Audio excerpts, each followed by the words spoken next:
Sony Group Corporation akan meneruskan rancangan untuk menghentikan pengeluaran cakra fizikal bagi permainan PlayStation baharu mulai Januari 2028 meskipun menerima kritikan daripada sebahagian komuniti pemain global.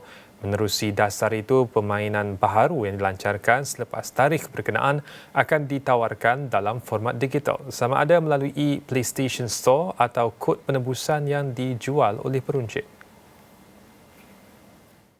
Keputusan tersebut mencetuskan kebimbangan dalam kalangan pemain yang menganggap pemilikan permainan digital tidak menawarkan tahap kawalan yang sama seperti salinan fizikal, terutama dari segi akses jangka panjang dan pemeliharaan koleksi permainan.